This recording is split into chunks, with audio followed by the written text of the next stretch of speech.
tidak ada, kan tidak mungkin. Kalau dia maha pasti ada. Kalau dia kamu sebut maha tahu, dia pasti ada. Kalau kita kan cuma sekedar tahu. Kalau Tuhan maha tahu. Karena dia maha tahu, pasti dia ada. Kalau tidak ada, tidak mungkin bisa disebut maha tahu. Ini kan kesimpulan pakai akal saja. Kalau kita sebut dia maha kuasa, ya pasti dia ada. Masa maha kuasa dia tidak ada?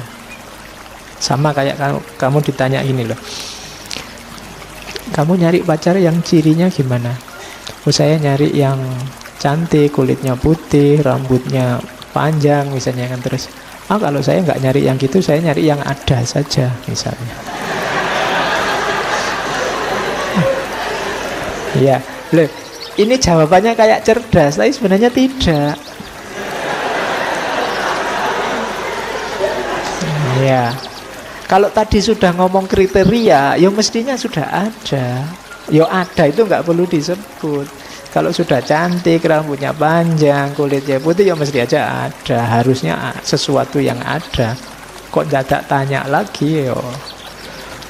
Berarti logikanya perlu diperbaiki. Ya pastinya ada. Ya terkecuali kamu bantahnya yang ada, atau ya mungkin kamu bantahnya beda. Ya yang mau saja, Pak. Oh ya wis. Jadi cantik, kulitnya putih, rambutnya panjang, dan mau. Nah, kalau ini masuk akal. Ya, tapi kalau dan ada itu malah tidak sinkron secara logis. Kamu sudah ngomong kriteria kok masih dibahas adanya. Nah, Tuhan juga begitu. Kamu sudah ngomong ciri-ciri, bahkan dia puncaknya segalanya, masa tidak ada? Secara logis ya pastinya ada. Argumen semacam ini namanya argumen ontologis. Membuktikan Tuhan hanya dengan dasar logika saja. Jadi pakai logika saja, ya kesimpulannya Tuhan pasti ada. Oke. Jadi engkau yang berpikir itu pasti ada, realitas sekelilingmu juga pasti ada, dan Tuhan juga pasti ada. Nah, ini dasar substansi untuk kamu melakukan refleksi selanjutnya.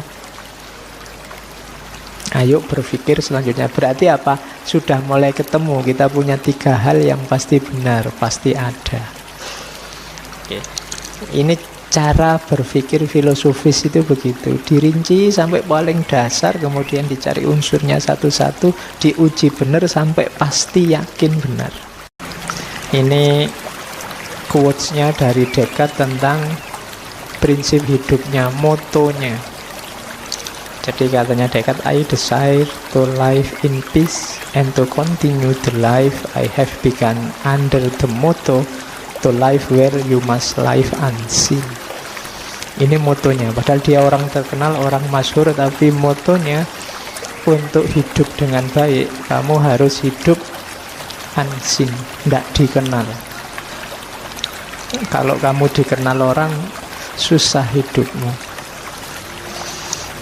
Jangan salah, mungkin banyak di antara kita yang cita-citanya jadi orang terkenal. Ingat-ingatlah, terkenal itu membuatmu sumpek. Maka motonya Descartes itu, to live well you must live unseen. Must I advance. Saat aku terlindung, tertopengi, tidak ada yang tahu, aku berkembang sebagai diriku sendiri pastinya. Tapi kalau banyak orang itu kan kamu harus mencocokkan macam-macam. Mau ngaji ke sini aja kan ya harus membayangkan di sana situasinya kayak gimana. Aku harus berangkat jam berapa, pakai baju yang gimana, duduknya nanti kira-kira sebelah mana. Itu kan kamu menata macam-macam. Kenapa? Karena ada orang lain dan kamu dikenal. Apalagi di sini temenmu banyak, itu kan kamu mendadak juga, wah nanti ada dia yang cerewet, nanti ada dia yang terus kamu kan menata strategimu sendiri. Tapi kalau tidak ada yang kenal, santai saja. Hari ini 1-2 mungkin mahasiswa banyak yang kenal saya, itu kan aku jadi tidak bebas. Mbok saya maunya ke sini tuh ya pakai kaos oblong biasa saja, santai aja. Sambil sarungan kelekaran di sini ngobrol biasa, anu karepku kan ngono. Tapi kan tidak bisa. Karena kalau saya gitu, besok pagi mesti masuk WA, Facebook, terus Populer di mana-mana sarungnya. Iya. Oke. Tidak dikenal itu enak. Makanya tadi ada fase di hidupnya Descartes dia uzlah, menjauh, tidak dikenal. Bahkan nanti di beberapa buku ada yang menyebut jangan-jangan Descartes ini mata-mata, karena bisa nyamar, bisa tidak dikenal orang. Meskipun kalau katanya Descartes sendiri, kepentingannya ilmu, refleksi. Bagi yang suka meditasi, suka refleksi, suka kontemplasi, gayanya Descartes bisa ditiru. Life unseen, tidak terlihat orang. Kalau kamu sedang sendirian, tidak ada orang kan, kamu bebas. Mau ngapain aja boleh, mau joget-joget, mau dangdutan kan tidak apa-apa. Tapi kalau banyak orang kan kamu mikir-mikir. Itu moto. To live well you must live unseen, must I advance. Terus cuma hidup sendirian bukannya hidup tidak ngapa-ngapain atau melarikan diri. Kalau Descartes hidup berfilsafat. To live without philosophizing is in truth the same as keeping the eyes closed without attempting to open them. Hidup tanpa berfilsafat itu sebenarnya sama dengan terus-menerus menutup mata tanpa berusaha membukanya. Kamu itu punya mata, banyak hal indah di sekelilingmu, bukalah. Tapi kamu lebih milih menutup mata. Ya, kalau bahasa politiknya kamu milih status quo, ingin tetap kayak gini aja biar tidak berubah-berubah. Nanti kalau aku berpikir, kalau aku bernalar macam-macam, jangan-jangan kenyamananku ini terancam. Maka orang lebih milih tidak mikir, lebih milih sudah jalan seperti biasa saja. Itu kayak orang merem kalau bahasa Jawa nih. Jadi kamu biar aman itu merem, kayak burung onta kalau dikejar musuh, biar tidak ketahuan kepalanya yang dimasukkan dalam pasir, padahal badannya besar kelihatan dari luar. Ketika kepalanya masuk dalam pasir, dia merasa aman, padahal bahaya yang sebenarnya mungkin justru mengancam. Tapi kamu tidak tahu, kamu aman. Kayak kamu nonton film horor itu, begitu hantunya keluar kamu kan merem.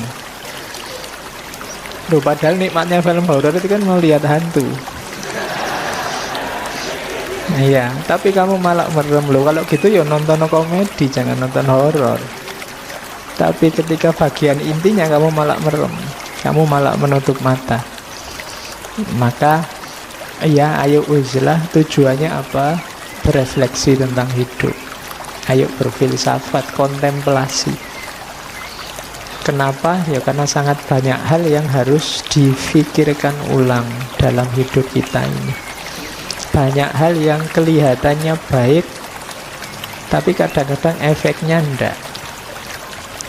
Bahkan hari-hari ini saya merekomendasi kalian kalau mau menasehati orang, coba pamit dulu. Mau enggak kamu saya nasehati?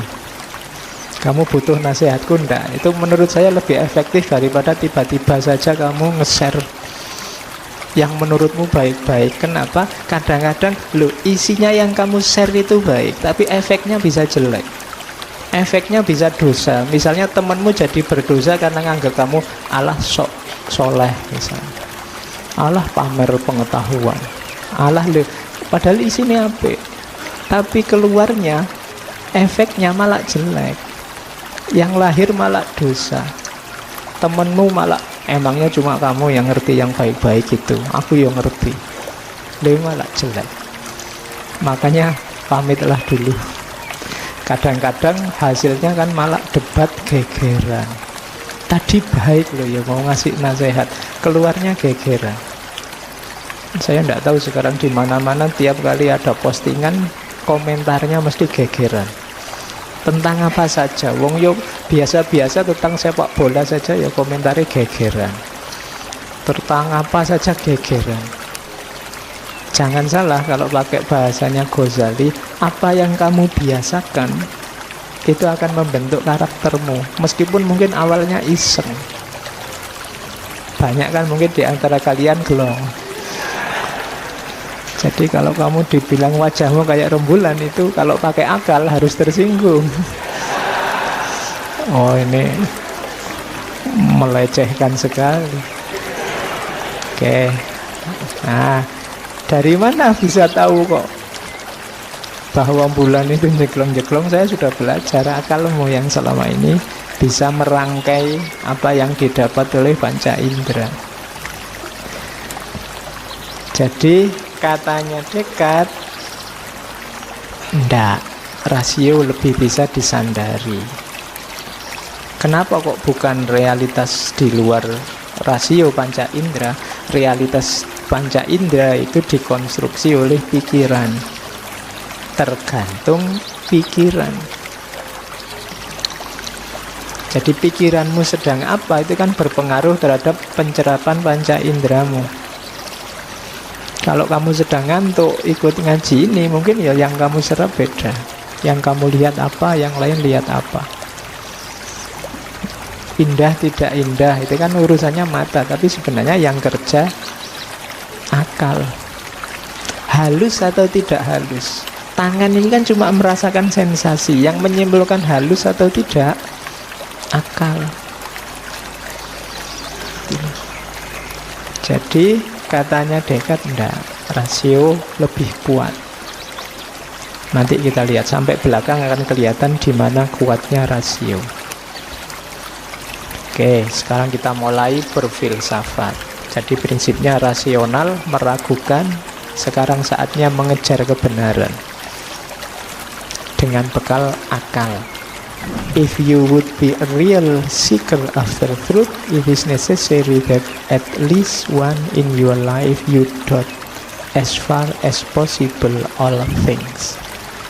Kalau engkau ingin jadi pencari kebenaran yang sejati, maka seharusnya setidaknya sekali dalam hidupmu engkau ragukan segala sesuatu sejauh engkau mampu. Rumusnya ini, ragukan segala sesuatu sejauh engkau mampu. Sak kuatmu wis, coba kamu analisis semua hal dalam hidupmu, coba kamu uji, kamu ragukan. Dari situ nanti kuncinya kamu menemukan kebenaran. Jadi tidak boleh manut saja, tidak boleh ikut saja, kejar sendiri kebenaranmu. Karena kadang-kadang mungkin kebenaran versi mereka tidak selalu cocok dengan kebenaran versimu. Kejar itu kebenaran. Mulailah nanti yang dilakukan oleh Descartes di tulisannya. Kalau ini argumen meditasi yang pertama dari bukunya Descartes, Dream Argument. Semuanya diragukan, termasuk paling dasar, termasuk hidup ini. Hidup ini nyata atau tidak? Yang pertama dijadikan argumen oleh Descartes adalah mimpi. Katanya Descartes, aku sering merasakan banyak hal sama persis seperti yang aku rasakan dalam mimpi.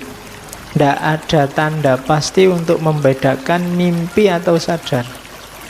Pertanyaannya, apa jaminannya bahwa detik ini kita tidak sedang mimpi? Toh waktu kamu mimpi kan kamu kayak biasa gini merasa, ya ini sedang ngaji, jangan-jangan ini mimpi. Itu nanti di salah satu kitabnya Ghazali ada ilustrasi itu. Jangan-jangan hidup ini mimpi. Sebagaimana kamu sadar dari mimpi terus, walah ternyata nangis-nangis tadi malam itu aku cuma mimpi toh. Besok jangan-jangan setelah kamu meninggal dibangkitkan, kamu baru sadar dunia yang jungkir balik kayak gini ini ternyata cuma mimpi. Itu ilustrasinya Ghazali. Kesadaranmu di alam barzah besok sama kayak kesadaranmu setelah bangun dari tidur. Nah, cuma Dekat tidak di situ, cuma concernnya apa jaminannya bahwa malam ini kita ngaji ini bukan mimpi. Sementara waktu kita mimpi kan kamu juga tidak bisa membedakan ini nyata apa mimpi. Atau jangan-jangan saya sedang mimpi ngisi ngaji padahal ini bukan aku, tapi kalian mimpi sebagai aku, kan kadang-kadang bisa begitu. Kamu kan kadang mimpi jadi orang lain, mimpi jadi siapa, melakukan apa. Jadi mungkin kamu mimpi sebagai Jokowi terus kamu gayamu kayak presiden, cuma mimpi. Atau jangan-jangan Jokowi sedang mimpi jadi kamu sekarang. Jadi sebenarnya yang di depanku ini bukan kamu, tapi Jokowi, cuma dia sedang mimpi jadi kamu. Cuma kamu tidak sadar. Bisa begitu. Ya kalau di bukunya ada ilustrasi dream argument itu, ini kupu-kupu yang mimpi jadi manusia atau manusia yang mimpi jadi kupu-kupu, itu susah dibedakan. Gitu. Ya mungkin kamu pernah mimpi bisa terbang jadi kayak burung, itu kan, itu burung yang mimpi jadi manusia apa manusia yang mimpi jadi burung. Itu susah dibedakan. Itu namanya dream argument. Mempertanyakan dasar realitas hidup ini. Jadi ternyata bahkan hidup kita yang paling nyata bisa dipertanyakan. Apa iya? Kamu sudah bela-belain tawuran, bela-belain bikin berita bohong, bela-belain capek bikin hoax setiap hari, alah ternyata mimpi. Ternyata kita hari ini sedang mimpi, tidak serius. Nah, itu serangan pertama, serangan meditasi pertama dari René Descartes. Apa sih buktinya bahwa hidup kita ini nyata? Ya rasanya nyata, Pak. Apa-apa saya alami persis, saya haus ya minum, lapar ya makan, tidur. Loh, padahal dalam mimpi ya persis begitu. Kamu ya ada laparnya, ada hausnya, ada pingin ke WC juga. Nanti kalau pipis terus jadinya ngompol itu kan. Tapi persis itu, kamu tidak bisa membedakan. Makanya kalau ngalami yang sangat seneng apa tidak seneng kan terus coba dicubit, jangan-jangan mimpi. Ya kalau saya tidak usah dicubit, nanti kalau bangun beneran kan tidak enak. Mimpi apa ya aku siang ini kok dapat rezeki luar biasa. Coba dicubit, tidak usah dicubit, nanti kalau bangun beneran hilang rezekinya. Cuma tidak bisa membedakan kamu antara mimpi dan tidak mimpi. Jadi argumen pertama dari Descartes itu dream argument. Terus argumen kedua untuk menggugat realitas, namanya deceiving God argument dan evil demon argument. Jangan salah, Descartes ini sangat religius. Ya, dia percaya Tuhan dengan gaya dan argumennya sendiri. Katanya Descartes, kita akan percaya ada Tuhan yang maha kuasa. Dengan kekuasaannya, Allah bisa membuat kita tertipu. Tuhan bisa membuat kita tertipu. Bahkan tentang pengetahuan-pengetahuan matematis yang sangat jelas, kita mungkin keliru. Kan ada doanya itu kan, makanya kita berdoa arinal haqqo haqqo. Allah bisa yang benar itu ditampakkan jadi salah, atau sebaliknya salah jadi benar. Yang nyata jadi semu, yang semu jadi nyata. Kan kita percaya begitu. Apa jaminannya bahwa yang kita anggap nyata dan benar hari ini sebenarnya tidak atas kuasanya Allah? Kamu tidak bisa jawab mesti, katanya Descartes. Jadi kalau kamu percaya Allah berarti lebih rumit lagi. Tidak ada jaminan bahwa yang kamu lihat, kamu rasakan, kamu indra hari ini itu persis apa adanya seperti yang kamu lihat dan kamu rasakan. Seandainya kamu jawab, tidak mungkin Pak, Allah begitu, masa Allah mau bikin trik misalnya. Oke deh, kalau bukan Allah, kamu percaya setan kan? Nah, itu evil demon. Setan kan bisa menggelincirkanmu. yang benar, yang nyata jadi seolah-olah baik dan jadi seolah-olah jelek dan fiktif. Itu gayanya setan kan, bisa begitu, menggelincirkan. Apa jaminannya bahwa hari ini kamu tidak sedang tergelincir, tidak sedang tertipu?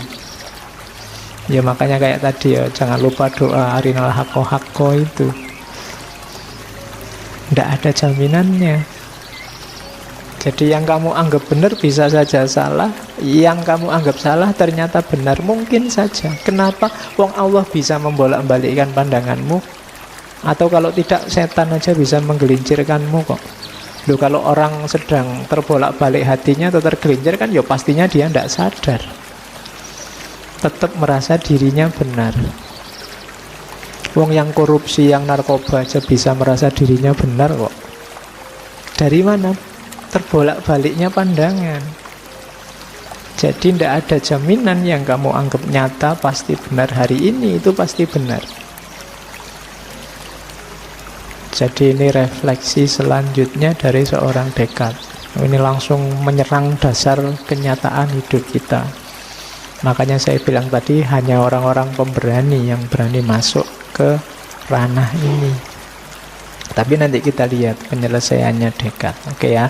Jadi atas dasar mimpi, atas dasar keimanan kita pada Tuhan, atau kepercayaan kita ada makhluk namanya setan yang menggelincirkan, paling tidak karena ada tiga ini kan, kebenaran kenyataan hidup bisa dipertanyakan. Maka katanya Descartes, kalau kita meragukan segalanya, apakah itu dunia material sama dunia spiritual, wah berarti semua tidak bisa dipercaya Pak. Iya, tapi kalau kamu sudah begitu, kamu akan sampai pada titik ada sesuatu yang bisa dipercaya, pasti. Ini paling dasar. Apa itu yang pasti bisa dipercaya? Ada kamu yang sedang meragukan. Itu pasti. Tadi kan semua kamu ragukan. Nah, ada yang pasti, kamu yang sedang meragukan ini pasti ada. Dasarnya itu. Berarti apa? Oh, sekarang kita punya landasan dari semua kebenaran tadi. Seandainya semua kita ragukan, masih ada satu hal yang pasti, yaitu kita yang sedang meragukan. Kita yang sedang berpikir tentang kebenaran tadi. Ini pasti ada, berarti pasti benar. I think, I doubt, aku yang meragukan, aku yang berpikir, menunjukkan dia pasti ada. Wong yang berpikir tadi tentang Tuhan kah, tentang mimpi kan, berarti kan ada yang sedang berpikir. Berarti ini pasti ada. Aku yang berpikir ini pasti ada. Nah, karena pemikiran pasti ada, berarti aku juga pasti ada. Aku yang berpikir juga ada. Nah, dari situ keluarlah ada gium yang sangat terkenal dari Descartes, bahwa I think therefore I am, cogito ergo sum, sepong dong sesuai. Jadi aku berpikir berarti aku ada.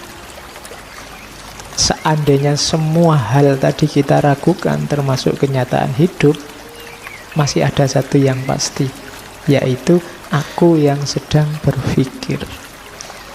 Kalau ini tidak bisa dibantah. Kalau ini dibantah, lah tadi yang meragukan mimpi, meragukan Tuhan, setan, dan macam-macam tadi siapa kalau bukan kita? Kenapa? Keraguan itu kan ada tadi. Berarti yang meragukan juga ada. Jadi aku berpikir, maka aku ada. Jadi awal mulanya di situ. Jadi ini dasar refleksi. Ini titik awal, bukan puncaknya. Titik awal untuk berefleksi berarti I think dan I doubt. Aku berpikir dan aku yang meragukan. Terus dari situ nanti muncul turunannya. Jangan salah, aku berpikir maka aku ada, itu nanti masih ada selanjutnya, efeknya, kesimpulan logis selanjutnya dari aku yang berpikir. Oke. Pertanyaannya selanjutnya kan, dari mana kok tiba-tiba ada aku yang berpikir? Asal-usulnya kok aku bisa berpikir tadi dari mana? Kemampuan berpikir itu dari mana? Pertanyaannya kan itu. Jawabannya Descartes. Disitulah nanti ada namanya innate ideas. Kita itu lahir, di kepala kita ada gagasan-gagasan bawaan.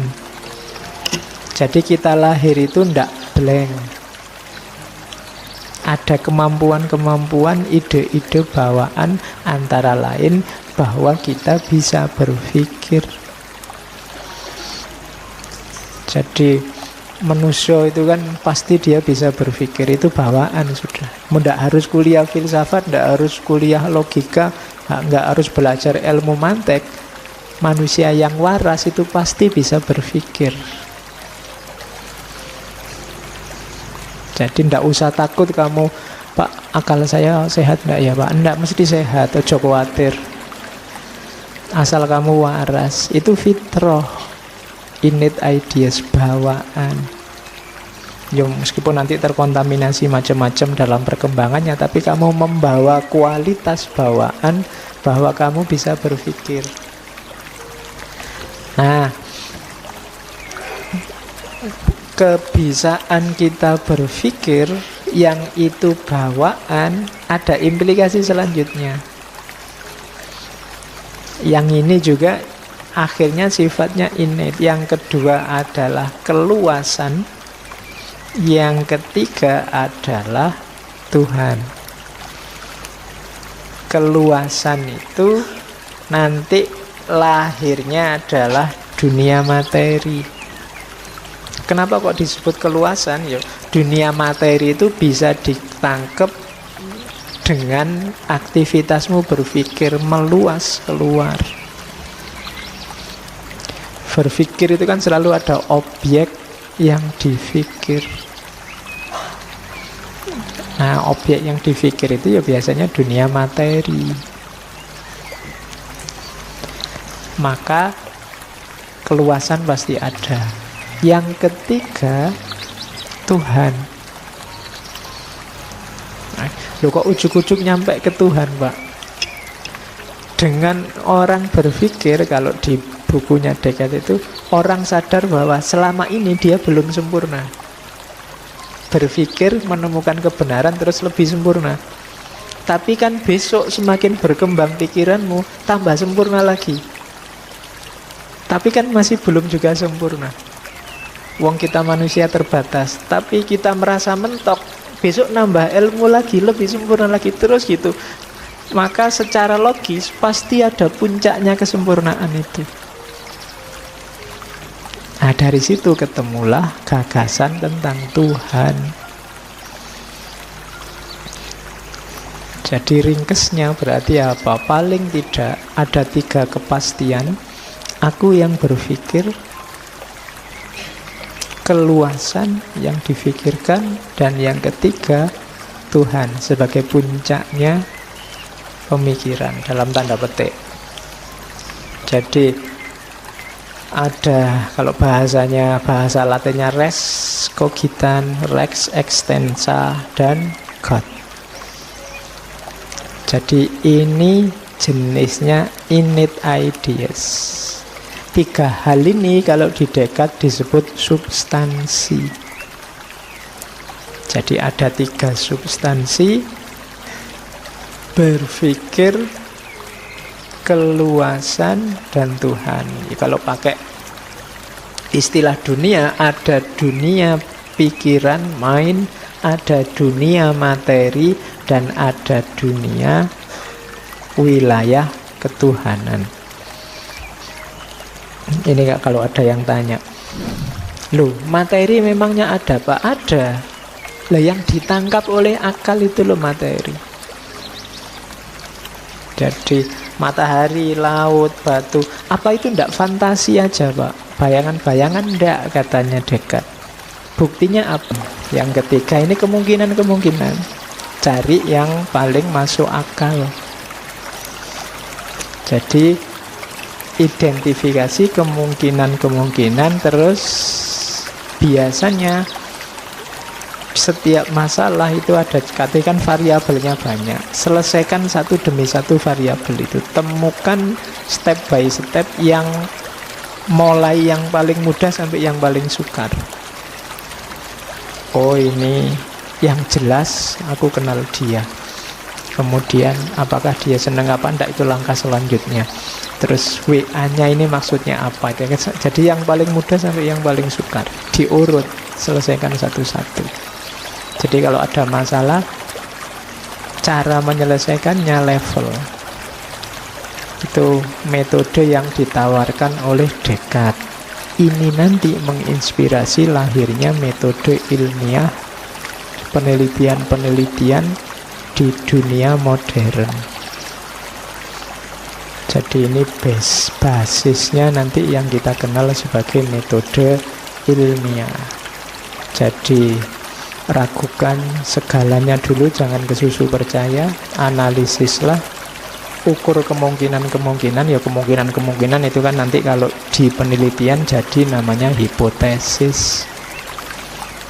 Terus temukan step by stepnya, ini kan nanti metode penelitian. Jadi disinilah sumbernya nanti gagasannya Descartes ini menginspirasi lahirnya filsafat modern. Oke, nah terus Descartes dengan gagasan-gagasannya nanti dikenal, memperkenalkan aliran namanya rasionalisme. Rasionalisme itu gampangnya definisinya adalah pengetahuan yang bisa dipercaya, itu pengetahuan yang sumbernya adalah rasio atau akal. Kok ndak panca indera? Kalau sebelumnya versinya Aristotelian ini realisme, sumbernya pengetahuan itu realitas, empiris, kenyataan. Tapi katanya Descartes ndak. Pengetahuan yang bisa dipercaya itu berarti layak kamu jadikan sandaran, itu sebenarnya pengetahuan rasional, pengetahuan yang dasarnya akal. Kok bukan pengetahuan empiris? Itu kritiknya pada pengetahuan empiris. Ya barang empiris itu memang nyata, bisa dilihat, bisa disentuh, bisa diukur, bisa didengar. Tapi pengetahuan empiris itu sifatnya kebanyakan dalam tanda petik itu subjektif. Jadi subjektif itu, bayangan, misalnya kamu mimpi itu kan rasanya kayak beneran. Begitu kamu bangun ternyata enggak beneran. Kamu bermimpi jadi orang gantengnya luar biasa, begitu bangun misalnya, itu kan bisa tertipu loh. Kamu waktu mimpi mbok pegangi ya ganteng juga ya, tapi begitu bangun enggak, itu mimpi. Sakit misalnya, sakit itu ada jarak antara rasa dengan peristiwa datangnya sakit itu. Apalagi kalau ukuran durasinya, intensitasnya, itu pasti sangat subjektif. Apalagi kalau ngomong besar kecil, itu juga subjektif. Pengalaman-pengalaman empiris itu ada jarak, sehingga rasa sensasi empiris itu tidak pasti. Jadi orang tidak bisa ngukur kenyataan hanya berdasar empiris. Tapi kalau akalnya terlibat, tidak. Kayak dulu waktu kecil, kamu SD kan dikasih contoh pensil yang dimasukkan ke air. Terus Oh iya, kalau pakai mata saja panca indera kelihatannya patah. Tapi kan kamu yakin itu ndak patah, masih lurus. Dari mana? Akalmu yang hilang. Jadi akal lebih bisa disandari, katanya Descartes. Gunung itu kamu lihat dari jauh, dari sini kamu lihat Merapi, kelihatannya Merapi itu kan halus sekali kan. Tapi akalmu bilang, wong gunung itu geronjal-geronjal, banyak jurangnya, banyak itunya, Pak. Ya menurut saya ya ndak halus itu. Padahal matamu bilang itu halus. Tapi kamu simpulkan ndak halus. Siapa yang bilang gitu? Mata. Sama kayak rembulan. Rembulan itu kan kalau penyair-penyair, wah indah sekali wajahmu kayak rembulan kan gitu. Itu pakai mata. Tapi kalau pakai akal, orang tahu bahwa bulan itu banyak kawahnya, jeglong-jeglong. Jadi kalau kamu dibilang wajahmu kayak rembulan, itu kalau pakai akal harus tersinggung. Oh, ini melecehkan sekali. Oke. Nah, dari mana bisa tahu kok bahwa bulan itu jeglong-jeglong? Saya sudah belajar, akalmu yang selama ini bisa merangkai apa yang didapat oleh panca indera. Jadi katanya Descartes, ndak, rasio lebih bisa disandari. Kenapa kok bukan realitas di luar rasio panca indera? Realitas panca indera itu dikonstruksi oleh pikiran. Tergantung pikiran. Jadi pikiranmu sedang apa itu kan berpengaruh terhadap pencerapan panca inderamu. Kalau kamu sedang ngantuk ikut ngaji ini, mungkin ya yang kamu serap beda. Yang kamu lihat apa, yang lain lihat apa. Indah tidak indah itu kan urusannya mata, tapi sebenarnya yang kerja akal. Halus atau tidak halus, tangan ini kan cuma merasakan sensasi. Yang menyimpulkan halus atau tidak akal. Jadi katanya Descartes, enggak, rasio lebih kuat.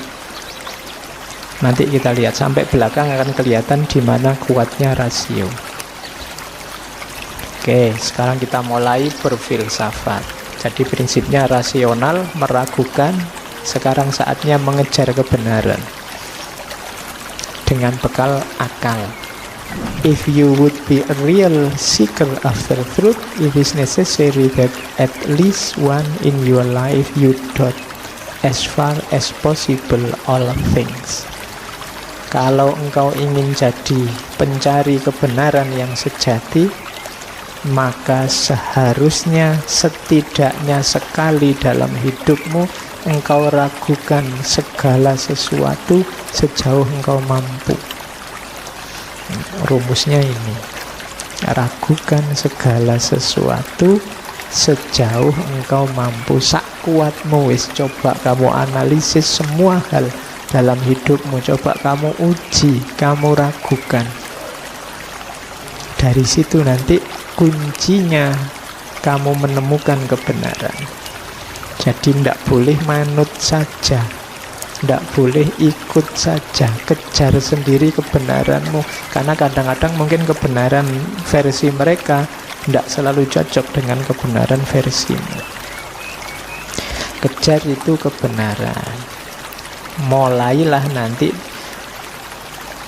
yang dilakukan oleh Descartes di tulisannya. Kalau ini argumen meditasi yang pertama dari bukunya Descartes, Dream Argument. Semuanya diragukan, termasuk paling dasar, termasuk hidup ini.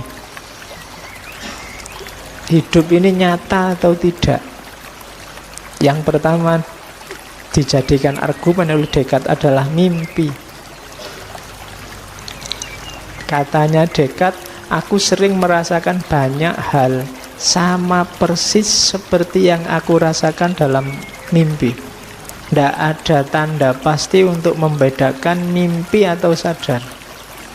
Pertanyaannya, apa jaminannya bahwa detik ini kita tidak sedang mimpi? Toh waktu kamu mimpi kan kamu kayak biasa gini merasa, ya ini sedang ngaji, jangan-jangan ini mimpi. Itu nanti di salah satu kitabnya Ghazali ada ilustrasi itu. Jangan-jangan hidup ini mimpi. Sebagaimana kamu sadar dari mimpi terus, oh alah ternyata nangis-nangis tadi malam itu aku cuma mimpi toh. Besok jangan-jangan setelah kamu meninggal dibangkitkan, kamu baru sadar dunia yang jungkir balik kayak gini ini ternyata cuma mimpi. Itu ilustrasinya Ghazali. Kesadaranmu di alam barzah besok sama kayak kesadaranmu setelah bangun dari tidur. Nah, cuma Descartes tidak di situ, cuma concernnya apa jaminannya bahwa malam ini kita ngaji ini bukan mimpi. Sementara waktu kita mimpi kan kamu juga tidak bisa membedakan ini nyata apa mimpi. Atau jangan-jangan saya sedang mimpi ngisi ngaji padahal ini bukan aku, tapi kalian mimpi sebagai aku, kan kadang-kadang bisa begitu. Kamu kan kadang mimpi jadi orang lain, mimpi jadi siapa, melakukan apa.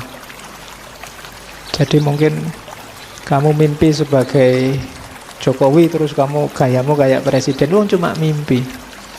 Atau jangan-jangan Jokowi sedang mimpi jadi kamu sekarang.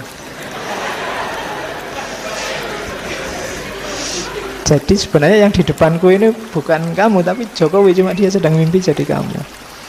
Cuma kamu tidak sadar. Bisa begitu. Ya kalau di bukunya ada ilustrasi dream argument itu, ini kupu-kupu yang mimpi jadi manusia atau manusia yang mimpi jadi kupu-kupu, itu susah dibedakan. Gitu. Ya mungkin kamu pernah mimpi bisa terbang jadi kayak burung, itu kan, itu burung yang mimpi jadi manusia apa manusia yang mimpi jadi burung. Itu susah dibedakan. Itu namanya dream argument.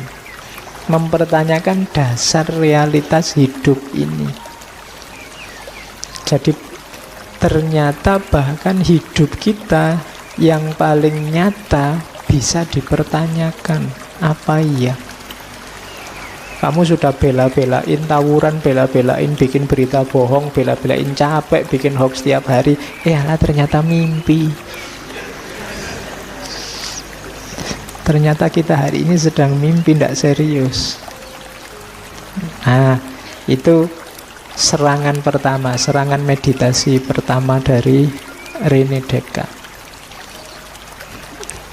Apa sih buktinya bahwa hidup kita ini nyata?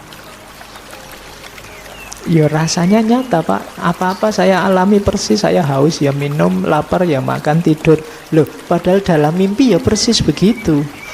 Kamu ya ada laparnya, ada hausnya, ada pingin ke WC juga. Nanti kalau pipis terus jadinya ngompol itu kan.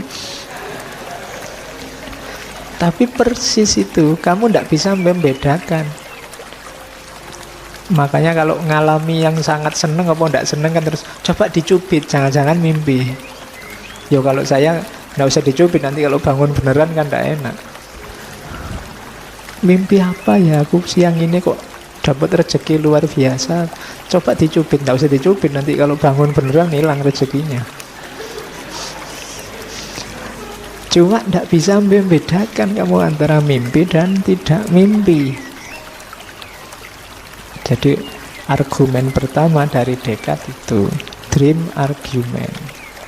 Terus argumen kedua untuk menggugat realitas, namanya deceiving God argument dan evil demon argument.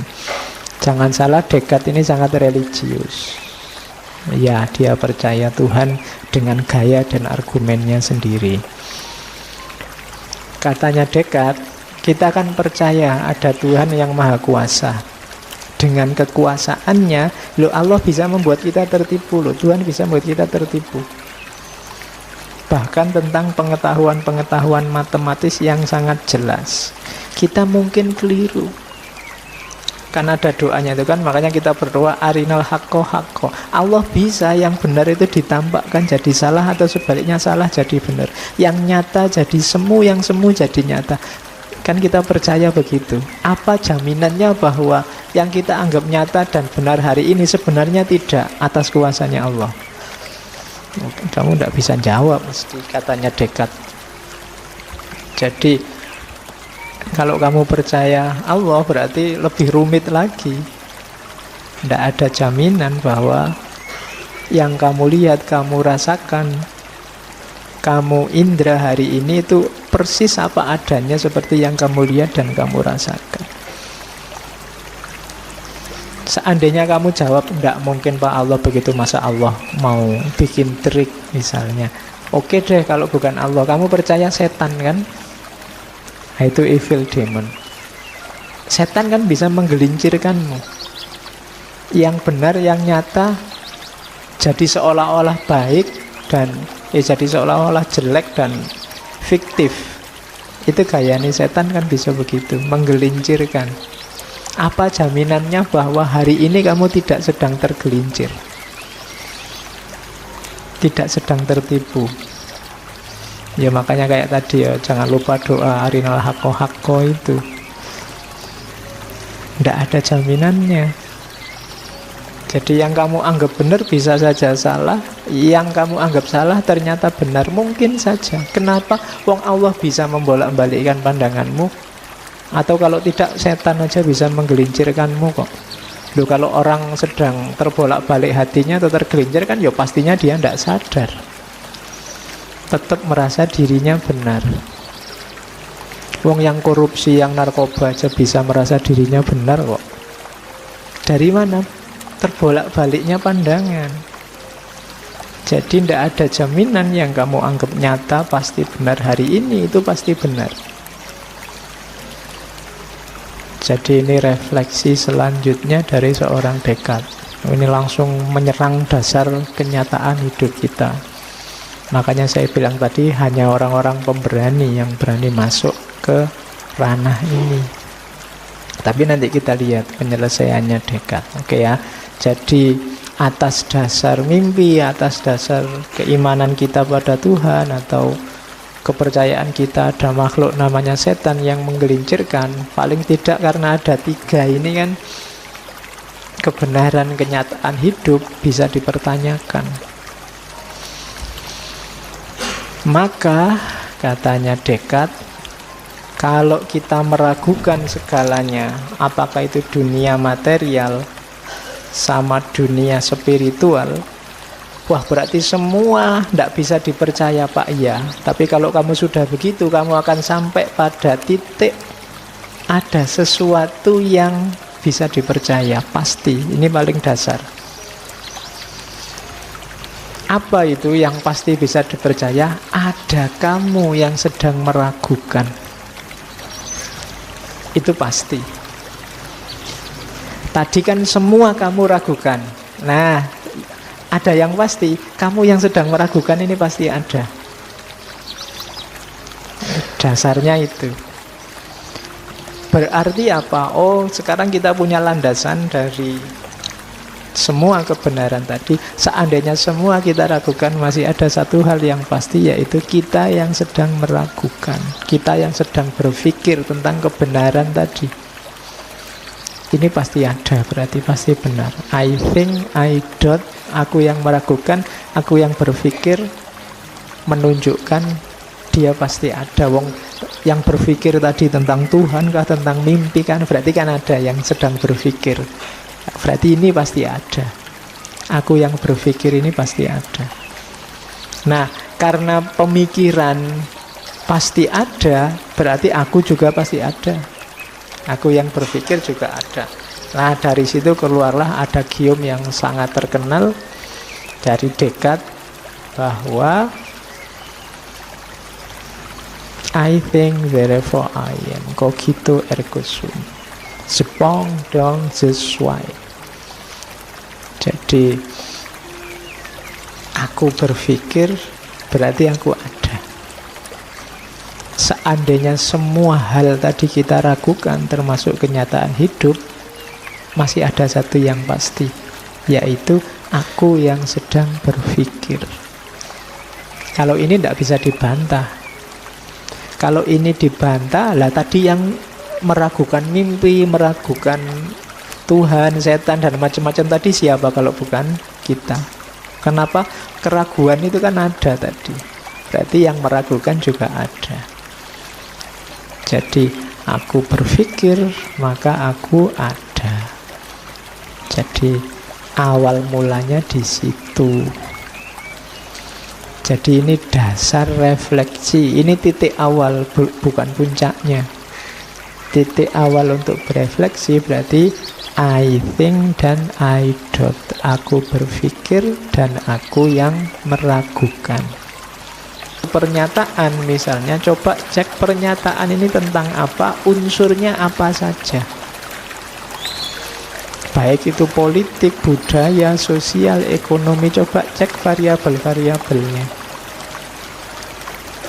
Kalau sudah, lacak kemungkinan-kemungkinan dari masalah itu. Oh, ini mungkin maksudnya A. Oh, ini mungkin maksudnya B. Oh, ini mungkin maksudnya C. Ini kemungkinan-kemungkinan.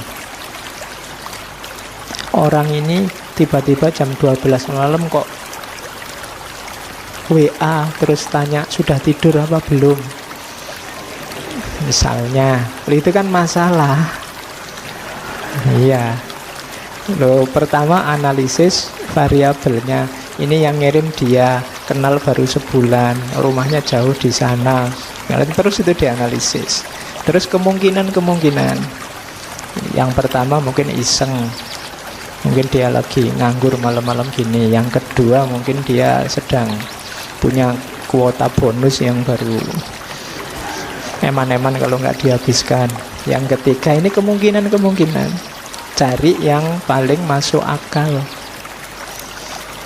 Jadi identifikasi kemungkinan-kemungkinan. Terus biasanya setiap masalah itu ada, katakan variabelnya banyak, selesaikan satu demi satu variabel itu. Temukan step by step yang mulai yang paling mudah sampai yang paling sukar. Oh, ini yang jelas aku kenal dia. Kemudian apakah dia senang apa enggak, itu langkah selanjutnya. Terus WA-nya ini maksudnya apa. Jadi yang paling mudah sampai yang paling sukar, diurut, selesaikan satu-satu. Jadi kalau ada masalah, cara menyelesaikannya level.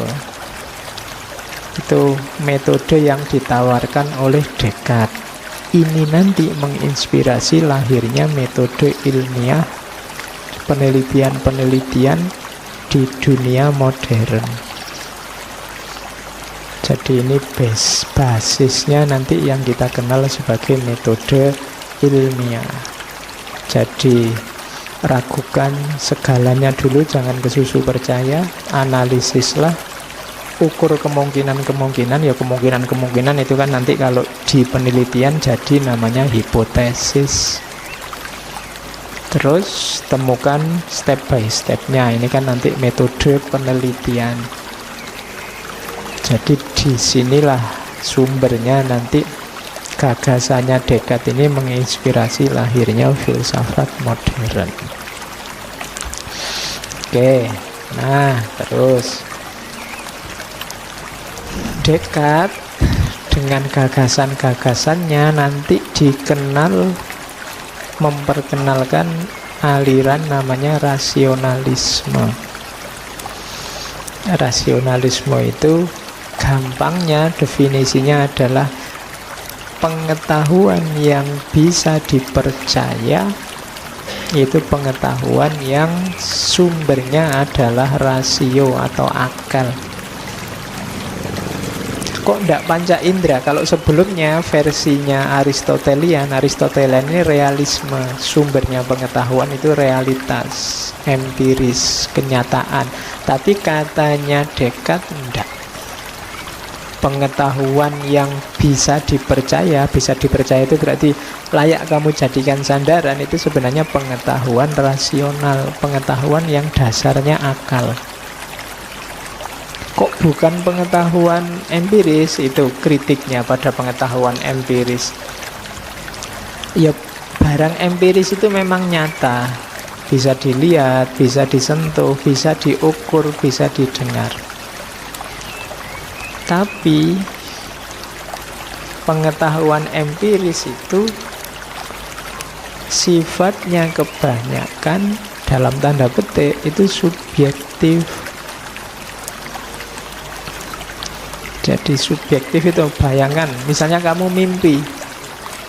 Mimpi itu kan rasanya kayak beneran. Begitu kamu bangun ternyata enggak beneran. Kamu bermimpi jadi orang gantengnya luar biasa. Begitu bangun, misalnya, itu kan bisa tertipu loh. Kamu waktu mimpi mbok pegangi ya ganteng juga ya, tapi begitu bangun enggak, itu mimpi. Sakit misalnya, sakit itu ada jarak antara rasa dengan peristiwa datangnya sakit itu. Apalagi kalau ukurannya ukuran durasinya, intensitasnya, itu pasti sangat subjektif. Apalagi kalau ngomong besar kecil, itu juga subjektif. Pengalaman-pengalaman empiris itu ada jarak, sehingga rasa sensasi empiris itu tidak pasti. Jadi orang tidak bisa ngukur kenyataan hanya berdasar empiris. Tapi kalau akalnya terlibat, tidak. Kayak dulu waktu kecil, kamu SD kan dikasih contoh pensil yang dimasukkan ke air. Terus, oh iya, kalau pakai mata saja panca indera kelihatannya patah. Tapi kan kamu yakin itu tidak patah, masih lurus. Dari mana? Akalmu yang hilang. Jadi akal lebih bisa disandari, katanya Descartes. Gunung itu kamu lihat dari jauh, dari sini kamu lihat Merapi, kelihatannya Merapi itu kan halus sekali kan. Tapi akalmu bilang, gunung itu geronjal-geronjal, banyak jurangnya, banyak itunya, Pak. Ya menurut saya ya tidak halus itu. Padahal matamu bilang itu halus. Tapi kamu simpulkan tidak halus. Siapa yang bilang gitu? Mata. Sama kayak rembulan. Rembulan itu kan kalau penyair-penyair, wah indah sekali wajahmu kayak rembulan kan gitu. Itu pakai mata. Tapi kalau pakai akal, orang tahu bahwa bulan itu banyak kawahnya, jeglong-jeglong. Jadi kalau kamu dibilang wajahmu kayak rembulan, itu kalau pakai akal harus tersinggung. Oh, ini melecehkan sekali. Oke. Nah, dari mana bisa tahu kok bahwa bulan itu jeglong-jeglong? Saya sudah belajar, akalmu yang selama ini bisa merangkai apa yang didapat oleh panca indera. Jadi katanya Descartes, ndak, rasio lebih bisa disandari. Kenapa kok bukan realitas di luar rasio panca indera? Realitas panca indera itu dikonstruksi oleh pikiran, tergantung pikiran. Jadi pikiranmu sedang apa itu kan berpengaruh terhadap pencerapan panca inderamu. Kalau kamu sedang ngantuk ikut ngaji ini, mungkin ya yang kamu serap beda. Yang kamu lihat apa, yang lain lihat apa. Indah tidak indah itu kan urusannya mata, tapi sebenarnya yang kerja akal. Halus atau tidak halus, tangan ini kan cuma merasakan sensasi. Yang menyimpulkan halus atau tidak akal. Jadi katanya Descartes, enggak, rasio lebih kuat. Nanti kita lihat sampai belakang akan kelihatan di mana kuatnya rasio. Oke, sekarang kita mulai berfilsafat. Jadi prinsipnya rasional, meragukan. Sekarang saatnya mengejar kebenaran dengan bekal akal. If you would be a real seeker after truth, it is necessary that at least one in your life you doubt as far as possible all things. Kalau engkau ingin jadi pencari kebenaran yang sejati, maka seharusnya setidaknya sekali dalam hidupmu engkau ragukan segala sesuatu sejauh engkau mampu. Rumusnya ini, ragukan segala sesuatu sejauh engkau mampu. Sak kuatmu wis, coba kamu analisis semua hal dalam hidupmu, coba kamu uji, kamu ragukan. Dari situ nanti kuncinya kamu menemukan kebenaran. Jadi tidak boleh manut saja, tidak boleh ikut saja, kejar sendiri kebenaranmu. Karena kadang-kadang mungkin kebenaran versi mereka tidak selalu cocok dengan kebenaran versimu. Kejar itu kebenaran. Mulailah nanti yang dilakukan oleh Descartes di tulisannya. Kalau ini argumen meditasi yang pertama dari bukunya Descartes, Dream Argument. Semuanya diragukan, termasuk paling dasar, termasuk hidup ini. Hidup ini nyata atau tidak? Yang pertama dijadikan argumen oleh Descartes adalah mimpi. Katanya Descartes, aku sering merasakan banyak hal sama persis seperti yang aku rasakan dalam mimpi. Tidak ada tanda pasti untuk membedakan mimpi atau sadar. Pertanyaannya, apa jaminannya bahwa detik ini kita tidak sedang mimpi? Toh waktu kamu mimpi kan kamu kayak biasa gini merasa, ya ini sedang ngaji, jangan-jangan ini mimpi. Itu nanti di salah satu kitabnya Ghazali ada ilustrasi itu. Jangan-jangan hidup ini mimpi. Sebagaimana kamu sadar dari mimpi terus, oh alah ternyata nangis-nangis tadi malam itu aku cuma mimpi toh. Besok jangan-jangan setelah kamu meninggal dibangkitkan, kamu baru sadar dunia yang jungkir balik kayak gini ini ternyata cuma mimpi. Itu ilustrasinya Ghazali.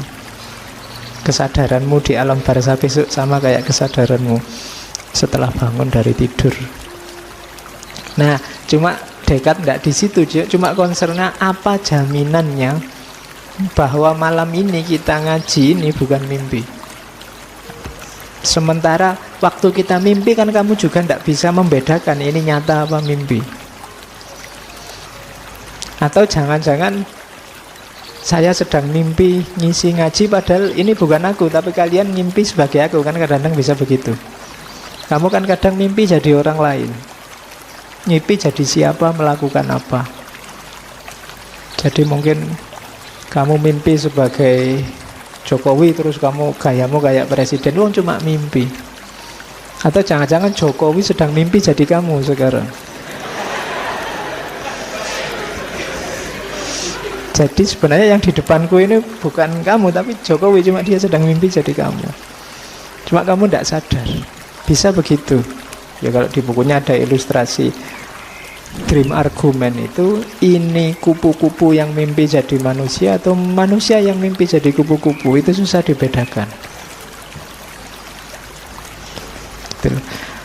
Ya mungkin kamu pernah mimpi bisa terbang jadi kayak burung, itu kan, itu burung yang mimpi jadi manusia apa manusia yang mimpi jadi burung? Itu susah dibedakan. Itu namanya Dream Argument.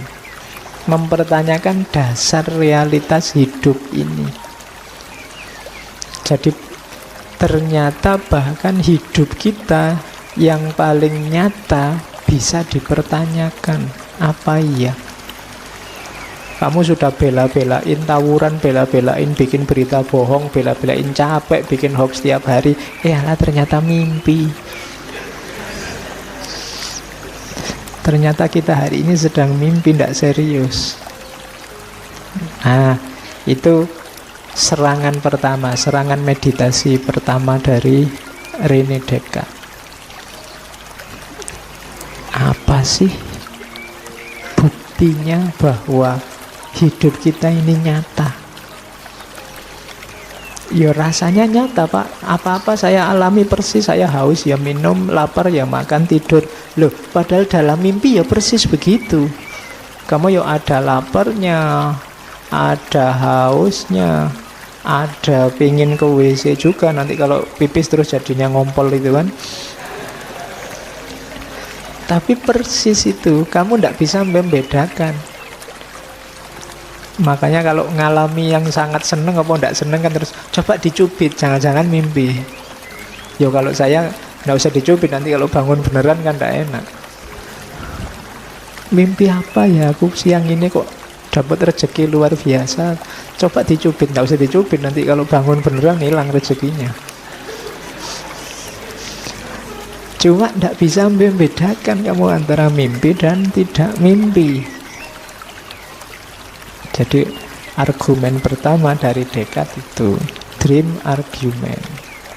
Terus argumen kedua untuk menggugat realitas, namanya deceiving God argument dan evil demon argument. Jangan salah, Descartes ini sangat religius. Ya, dia percaya Tuhan dengan gaya dan argumennya sendiri. Katanya Descartes, kita akan percaya ada Tuhan yang maha kuasa. Dengan kekuasaannya, Allah bisa membuat kita tertipu. Tuhan bisa membuat kita tertipu. Bahkan tentang pengetahuan-pengetahuan matematis yang sangat jelas, kita mungkin keliru. Kan ada doanya itu kan, makanya kita berdoa arinal haqqo haqqo. Allah bisa yang benar itu ditampakkan jadi salah, atau sebaliknya salah jadi benar. Yang nyata jadi semu, yang semu jadi nyata. Kan kita percaya begitu. Apa jaminannya bahwa yang kita anggap nyata dan benar hari ini sebenarnya tidak atas kuasanya Allah? Kamu tidak bisa jawab mesti, katanya Descartes. Jadi kalau kamu percaya Allah berarti lebih rumit lagi. Tidak ada jaminan bahwa yang kamu lihat, kamu rasakan, kamu indra hari ini itu persis apa adanya seperti yang kamu lihat dan kamu rasakan. Seandainya kamu jawab enggak mungkin Pak, Allah begitu, masa Allah mau bikin trik misalnya. Oke deh kalau bukan Allah, kamu percaya setan kan? Nah, itu evil demon. Setan kan bisa menggelincirkanmu. Yang benar, yang nyata jadi seolah-olah baik dan jadi seolah-olah jelek dan fiktif. Itu gayanya setan kan bisa begitu, menggelincirkan. Apa jaminannya bahwa hari ini kamu tidak sedang tergelincir, tidak sedang tertipu? Ya makanya kayak tadi ya, jangan lupa doa arinal haqqo haqqo itu. Tidak ada jaminannya. Jadi yang kamu anggap benar bisa saja salah, yang kamu anggap salah ternyata benar, mungkin saja. Kenapa? Wong Allah bisa membolak-balikkan pandanganmu. Atau kalau tidak, setan aja bisa menggelincirkanmu kok. Loh, kalau orang sedang terbolak-balik hatinya atau tergelincir kan ya pastinya dia tidak sadar, tetap merasa dirinya benar. Wong yang korupsi, yang narkoba aja bisa merasa dirinya benar kok. Dari mana? Terbolak-baliknya pandangan. Jadi tidak ada jaminan yang kamu anggap nyata pasti benar hari ini itu pasti benar. Jadi ini refleksi selanjutnya dari seorang Descartes. Ini langsung menyerang dasar kenyataan hidup kita. Makanya saya bilang tadi, hanya orang-orang pemberani yang berani masuk ke ranah ini. Tapi nanti kita lihat penyelesaiannya Descartes. Oke ya.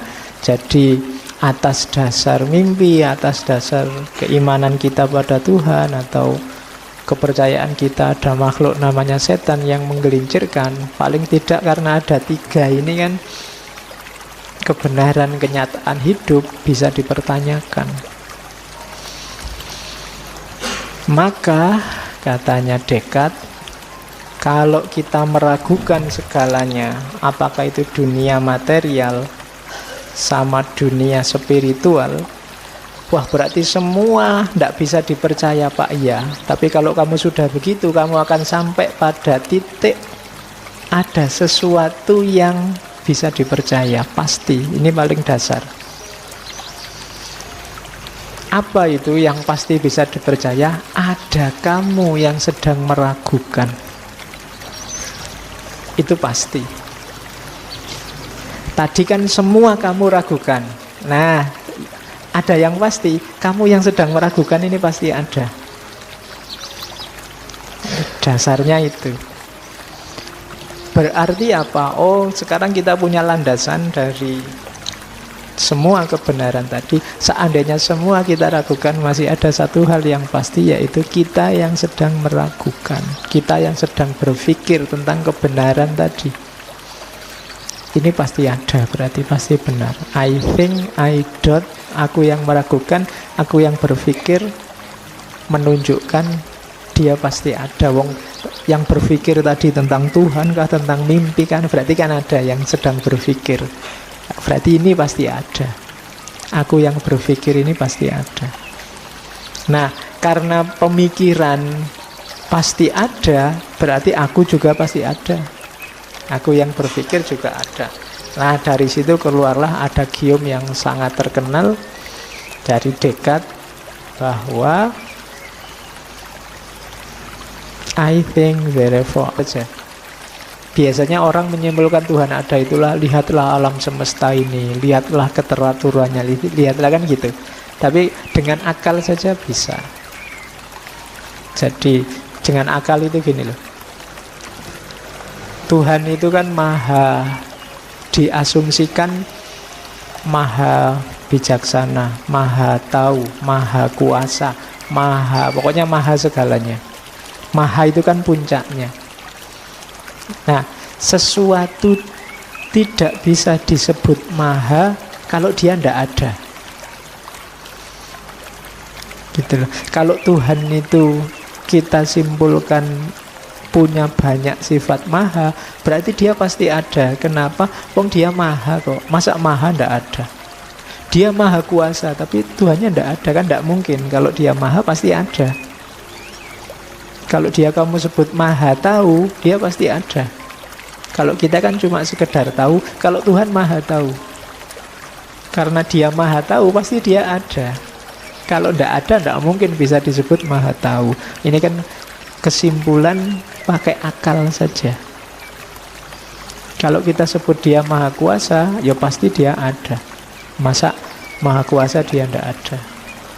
Sama kayak kamu ditanya ini loh, kamu nyari pacar yang cirinya gimana? Oh, saya nyari yang cantik, kulitnya putih, rambutnya panjang misalnya kan. Terus, kalau saya nggak nyari yang gitu, saya nyari yang ada saja misalnya. Ya, loh, ini jawabannya kayak cerdas, tapi sebenarnya tidak. Ya. Kalau tadi sudah ngomong kriteria, ya mestinya sudah ada. Ya ada, itu nggak perlu disebut. Kalau sudah cantik, rambutnya panjang, kulitnya putih, ya mesti aja ada. Harusnya sesuatu yang ada. Kok tidak tanya lagi, ya berarti logikanya perlu diperbaiki. Ya pastinya ada. Ya terkecuali kamu bantahnya yang ada, atau ya mungkin kamu bantahnya beda. Ya yang mau saja Pak. Oh ya wis. Jadi cantik, kulitnya putih, rambutnya panjang, dan mau. Nah, kalau ini masuk akal. Ya. Tapi kalau dan ada itu malah tidak sinkron secara logis. Kamu sudah ngomong kriteria kok masih dibahas adanya. Nah, Tuhan juga begitu. Kamu sudah ngomong ciri-ciri, bahkan dia puncaknya segalanya, masa tidak ada? Secara logis ya pastinya ada. Argumen semacam ini namanya argumen ontologis. Membuktikan Tuhan hanya dengan dasar logika saja. Jadi pakai logika saja, ya kesimpulannya Tuhan pasti ada. Oke. Jadi engkau yang berpikir itu pasti ada, realitas sekelilingmu juga pasti ada, dan Tuhan juga pasti ada. Nah, ini dasar substansi untuk kamu melakukan refleksi selanjutnya. Ayo berpikir selanjutnya. Berarti apa? Sudah mulai ketemu. Kita punya 3 hal yang pasti benar, pasti ada. Oke. Ini cara berpikir filosofis itu begitu, dirinci sampai paling dasar, kemudian dicari unsurnya satu-satu, diuji benar sampai pasti yakin benar. Ini quotes-nya dari Descartes tentang prinsip hidupnya, motonya. Jadi katanya Descartes, I desire to live in peace and to continue the life I have begun under the motto to live where you must live unseen. Ini motonya, padahal dia orang terkenal, orang masyhur, tapi motonya untuk hidup dengan baik kamu harus hidup unseen, tidak dikenal. Kalau kamu dikenal orang, susah hidupmu. Jangan salah, mungkin banyak di antara kita yang cita-citanya jadi orang terkenal. Ingat-ingatlah, terkenal itu membuatmu sumpek. Maka motonya Descartes itu, to live well you must live unseen. Must I advance. Saat aku terlindung, tertopengi, tidak ada yang tahu, aku berkembang sebagai diriku sendiri pastinya. Tapi kalau banyak orang itu kan kamu harus mencocokkan macam-macam. Mau ngaji ke sini aja kan ya harus membayangkan di sana situasinya kayak gimana. Aku harus berangkat jam berapa, pakai baju yang gimana, duduknya nanti kira-kira sebelah mana. Itu kan kamu menata macam-macam. Kenapa? Karena ada orang lain dan kamu dikenal. Apalagi di sini temenmu banyak, itu kan kamu mendadak juga, wah nanti ada dia yang cerewet, nanti ada dia yang itu. Terus kamu kan menata strategimu sendiri. Tapi kalau tidak ada yang kenal, santai saja. Hari ini 1-2 mungkin mahasiswa banyak yang kenal saya, itu kan aku jadi tidak bebas. Saya maunya ke sini tuh ya pakai kaos oblong biasa saja, santai aja, sambil sarungan kelekaran di sini ngobrol biasa. Anu karepku kan ngono, tapi kan tidak bisa. Karena kalau saya gitu besok pagi mesti masuk WA, Facebook, terus populer di mana-mana sarungnya. Iya. Oke, dan tidak dikenal itu enak. Makanya tadi ada fase di hidupnya Descartes dia uzlah, menjauh, tidak dikenal. Bahkan nanti di beberapa buku ada yang menyebut jangan-jangan Descartes ini mata-mata, karena bisa nyamar, bisa tidak dikenal orang. Meskipun kalau katanya Descartes sendiri yo kepentingannya ilmu, refleksi. Bagi yang suka meditasi, suka refleksi, suka kontemplasi, gayanya Descartes bisa ditiru. Life unseen, tidak terlihat orang. Kalau kamu sedang sendirian, tidak ada orang kan kamu bebas. Mau ngapain aja boleh, mau joget-joget, mau dangdutan kan tidak apa-apa. Tapi kalau banyak orang kan kamu mikir-mikir. Itu moto. To live well you must live unseen, must I advance. Terus cuma hidup sendirian bukannya hidup tidak ngapa-ngapain atau melarikan diri. Kalau Descartes hidup berfilsafat.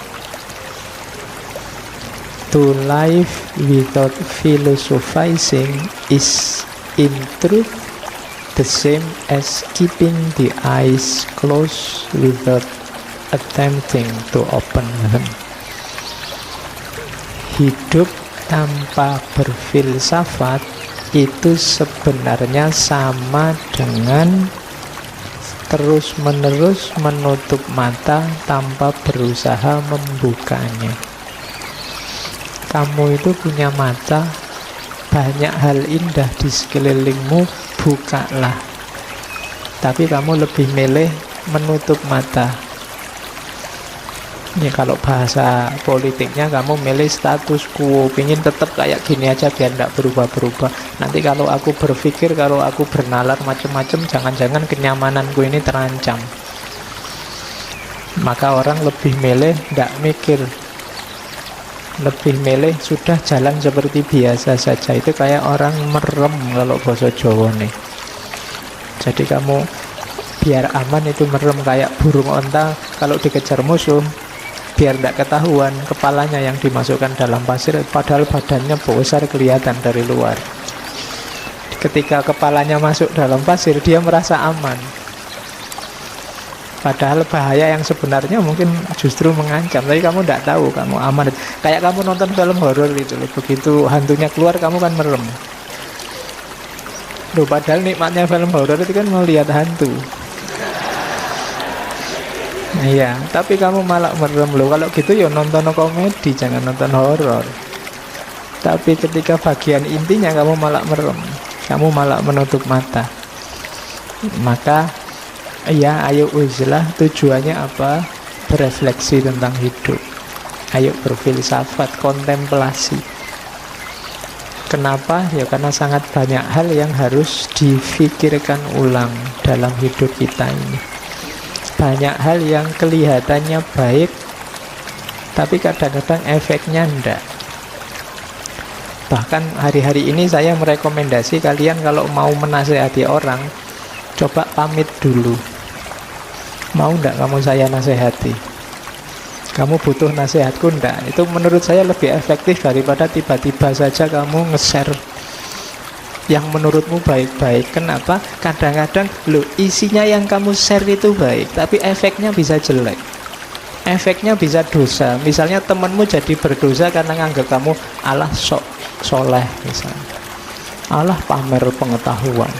Alah loh, padahal isinya apik. Tapi keluarnya efeknya malah jelek. Yang lahir malah dosa. Temenmu malah, emangnya cuma kamu yang ngerti yang baik-baik itu, aku yang ngerti. Dia malah jelek. Makanya pamitlah dulu. Kadang-kadang hasilnya kan malah debat gegeran. Tadi baik loh ya mau ngasih nasihat, keluarnya gegeran. Saya tidak tahu sekarang di mana-mana tiap kali ada postingan komentarnya mesti gegeran. Tentang apa saja, wong yo biasa-biasa tentang sepak bola saja ya komentarnya gegeran.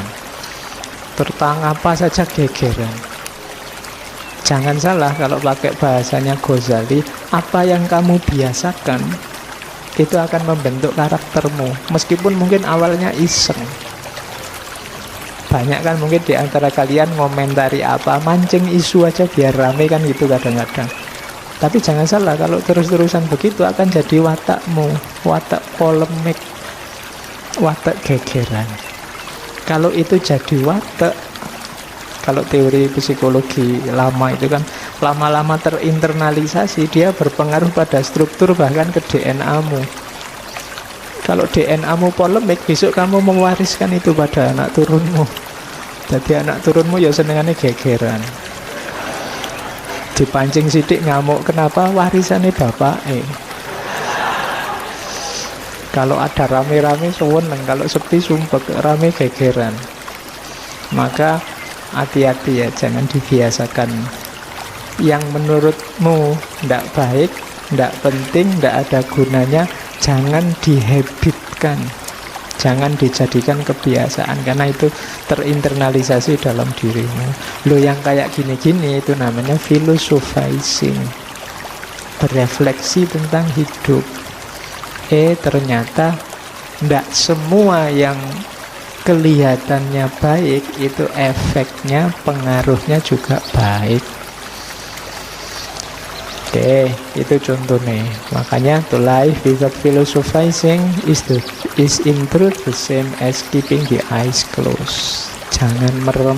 Jangan merem itu kan kayak orang tidak mau tahu, tidak mau peduli. Pokoknya menurutku yang baik dan benar ya ini. Jangan begitu. Kamu punya mata, kamu punya akal. Buka matamu, jernihkan akalmu. Oke, itu yang kedua. Jadi yang pertama tadi ada prinsip jangan terlibat terlalu banyak di dunia ramai, ayo berfilsafat. Nah, rumus pertama sekarang untuk berfilsafat apa? Dubium sapiente initium. What is the origin of wisdom? Meragukan, mempertanyakan adalah originsnya, sumbernya wisdom, kebijaksanaan. Oke ya. Jadi bapaknya filosof modern ini bilang Kalau mau berfilsafat, rumus dasarnya yang pertama adalah ragukanlah, pertanyakanlah apapun. Makanya tadi saya bilang mungkin rumus ini penting untuk hari ini, ketika yang benar dan yang salah tidak jelas. Kamu kan diserbu tiap hari oleh ribuan berita, ribuan informasi baru yang kamu sendiri kelagepen. Bingung kamu yang ini yang benar mana, yang tiap hari kamu capek goreng berita. Ya kan? Sekarang kan orang gitu. Ini gorengan, itu gorengan. Hari ini sampai isunya kan sampai level gorengan itu level tuman. Iya. Tiap hari kamu goreng, akhirnya tuman goreng. Kalau ndak goreng ndak enak.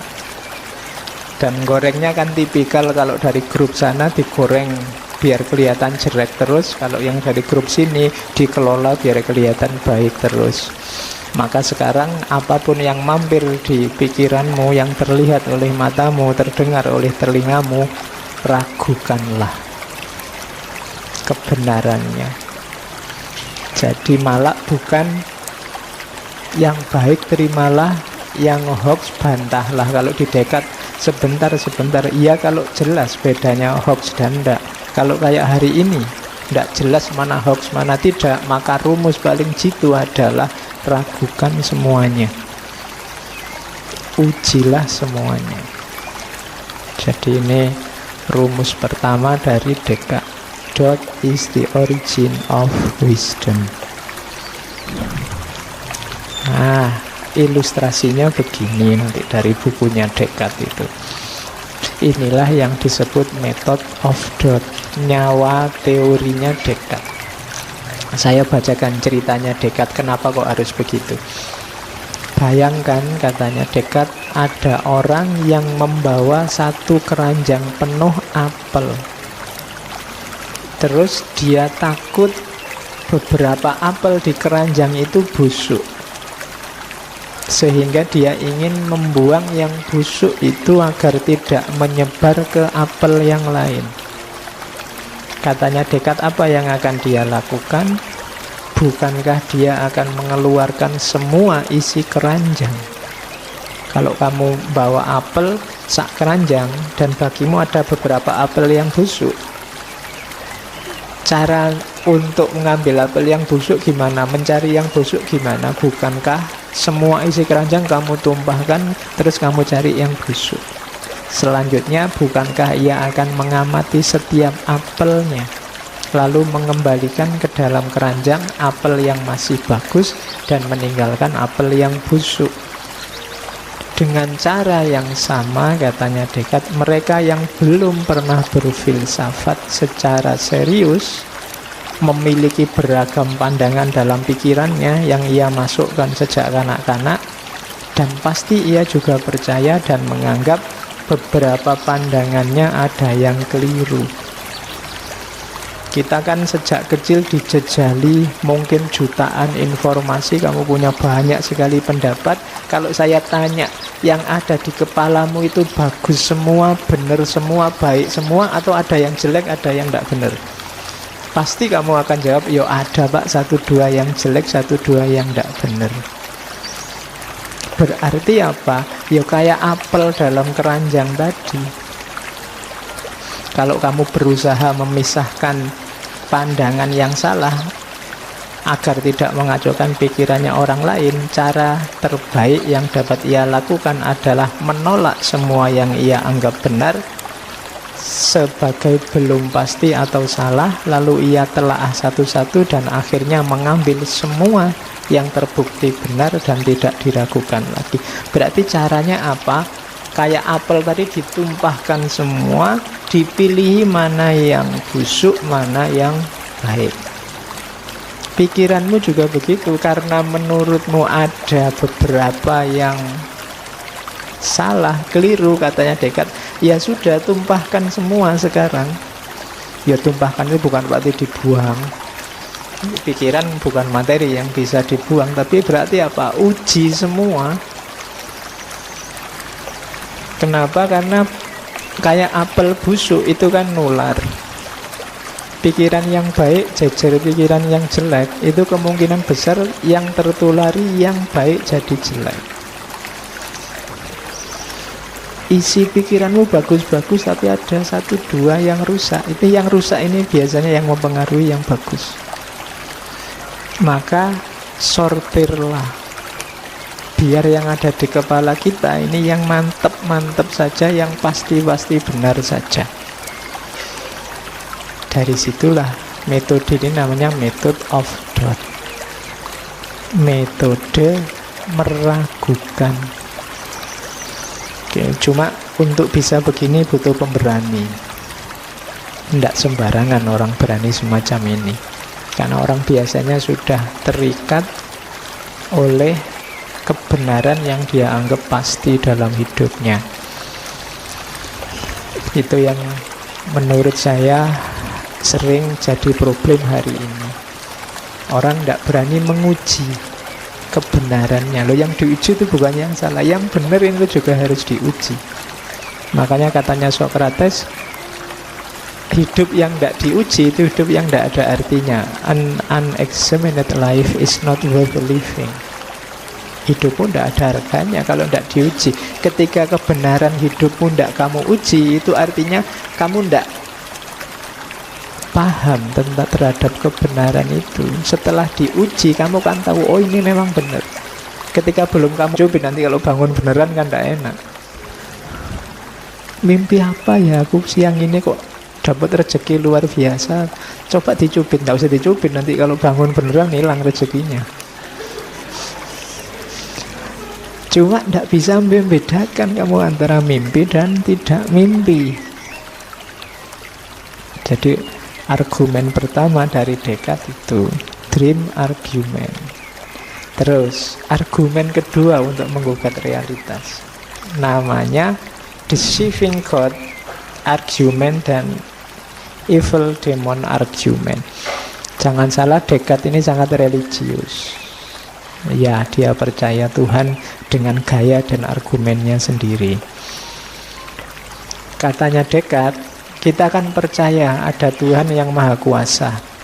Dengan kekuasaannya, loh, Allah bisa membuat kita tertipu, loh, Tuhan bisa membuat kita tertipu. Bahkan tentang pengetahuan-pengetahuan matematis yang sangat jelas, kita mungkin keliru. Karena ada doanya itu kan, makanya kita berdoa arinal haqqo haqqo. Allah bisa yang benar itu ditampakkan jadi salah, atau sebaliknya salah jadi benar. Yang nyata jadi semu, yang semu jadi nyata. Kan kita percaya begitu. Apa jaminannya bahwa yang kita anggap nyata dan benar hari ini sebenarnya tidak atas kuasanya Allah? Kamu tidak bisa jawab, mesti, katanya Descartes. Jadi kalau kamu percaya Allah, berarti lebih rumit lagi. Tidak ada jaminan bahwa yang kamu lihat, kamu rasakan, kamu indra hari ini itu persis apa adanya seperti yang kamu lihat dan kamu rasakan. Seandainya kamu jawab, tidak mungkin Pak Allah begitu, masa Allah mau bikin trik misalnya. Oke deh, kalau bukan Allah, kamu percaya setan kan? Nah, itu evil demon. Setan kan bisa menggelincirkanmu. Yang benar, yang nyata jadi seolah-olah baik dan jadi seolah-olah jelek dan fiktif. Itu gayanya setan kan bisa begitu, menggelincirkan. Apa jaminannya bahwa hari ini kamu tidak sedang tergelincir, tidak sedang tertipu? Ya makanya kayak tadi ya, jangan lupa doa arinal haqqo haqqo itu. Tidak ada jaminannya. Jadi yang kamu anggap benar bisa saja salah, yang kamu anggap salah ternyata benar, mungkin saja. Kenapa? Wong Allah bisa membolak-balikkan pandanganmu. Atau kalau tidak, setan aja bisa menggelincirkanmu kok. Loh, kalau orang sedang terbolak-balik hatinya atau tergelincir kan, ya pastinya dia tidak sadar, tetap merasa dirinya benar. Wong yang korupsi, yang narkoba aja bisa merasa dirinya benar kok. Dari mana? Terbolak-baliknya pandangan. Jadi tidak ada jaminan yang kamu anggap nyata pasti benar hari ini itu pasti benar. Jadi ini refleksi selanjutnya dari seorang Descartes. Ini langsung menyerang dasar kenyataan hidup kita. Makanya saya bilang tadi hanya orang-orang pemberani yang berani masuk ke ranah ini. Tapi nanti kita lihat penyelesaiannya Descartes. Oke ya. Jadi atas dasar mimpi, atas dasar keimanan kita pada Tuhan, atau kepercayaan kita ada makhluk namanya setan yang menggelincirkan, paling tidak karena ada 3 ini kan, kebenaran kenyataan hidup bisa dipertanyakan. Maka katanya Descartes, kalau kita meragukan segalanya, apakah itu dunia material sama dunia spiritual, wah berarti semua tidak bisa dipercaya Pak. Iya, tapi kalau kamu sudah begitu, kamu akan sampai pada titik ada sesuatu yang bisa dipercaya, pasti. Ini paling dasar. Apa itu yang pasti bisa dipercaya? Ada kamu yang sedang meragukan. Itu pasti. Tadi kan semua kamu ragukan. Nah, ada yang pasti, kamu yang sedang meragukan ini pasti ada. Dasarnya itu. Berarti apa? Oh, sekarang kita punya landasan dari semua kebenaran tadi. Seandainya semua kita ragukan, masih ada satu hal yang pasti, yaitu kita yang sedang meragukan. Kita yang sedang berpikir tentang kebenaran tadi. Ini pasti ada, berarti pasti benar. I think, I doubt, aku yang meragukan, aku yang berpikir, menunjukkan dia pasti ada. Wong yang berpikir tadi tentang Tuhan kah, tentang mimpi kan, berarti kan ada yang sedang berpikir. Berarti ini pasti ada. Aku yang berpikir ini pasti ada. Nah, karena pemikiran pasti ada, berarti aku juga pasti ada. Aku yang berpikir juga ada. Nah, dari situ keluarlah ada gium yang sangat terkenal dari Descartes, bahwa I think therefore I am, cogito ergo sum, sepong dong sesuai. Jadi aku berpikir berarti aku ada. Seandainya semua hal tadi kita ragukan, termasuk kenyataan hidup, masih ada satu yang pasti, yaitu aku yang sedang berpikir. Kalau ini tidak bisa dibantah. Kalau ini dibantah, lah tadi yang meragukan mimpi, meragukan Tuhan, setan, dan macam-macam tadi siapa kalau bukan kita? Kenapa? Keraguan itu kan ada tadi. Berarti yang meragukan juga ada. Jadi aku berpikir, maka aku ada. Jadi awal mulanya di situ. Jadi ini dasar refleksi. Ini titik awal, bukan puncaknya. Titik awal untuk berefleksi berarti I think dan I doubt. Aku berpikir dan aku yang meragukan. Terus, nah, dari situ nanti muncul turunannya. Jangan salah, aku berpikir maka aku ada. Itu nanti masih ada selanjutnya, efeknya, kesimpulan logis selanjutnya dari aku yang berpikir. Oke. Pertanyaannya selanjutnya kan, dari mana kok tiba-tiba ada aku yang berpikir? Asal-usulnya kok aku bisa berpikir tadi dari mana? Kemampuan berpikir itu dari mana? Pertanyaannya kan itu. Jawabannya Descartes, disitulah nanti ada namanya innate ideas. Kita itu lahir, di kepala kita ada gagasan-gagasan bawaan. Jadi kita lahir itu ndak blank. Ada kemampuan-kemampuan, ide-ide bawaan, antara lain bahwa kita bisa berpikir. Jadi manusia itu kan pasti dia bisa berpikir, itu bawaan sudah. Tidak harus kuliah filsafat, tidak harus kuliah logika, nggak harus belajar ilmu mantek. Manusia yang waras itu pasti bisa berpikir. Jadi tidak usah takut kamu, Pak, akal saya sehat enggak ya Pak? Enggak, mesti sehat, ojo khawatir. Asal kamu waras, itu fitrah, innate ideas, bawaan. Ya meskipun nanti terkontaminasi macam-macam dalam perkembangannya, tapi kamu membawa kualitas bawaan bahwa kamu bisa berpikir. Nah, kebiasaan kita berpikir yang itu bawaan, ada implikasi selanjutnya. Yang ini juga akhirnya sifatnya innate. Yang kedua adalah keluasan. Yang ketiga adalah Tuhan. Keluasan itu nanti lahirnya adalah dunia materi. Kenapa kok disebut keluasan? Ya, dunia materi itu bisa ditangkap dengan aktivitasmu berpikir meluas keluar. Berpikir itu kan selalu ada objek yang dipikir. Nah, objek yang dipikir itu ya biasanya dunia materi. Maka keluasan pasti ada.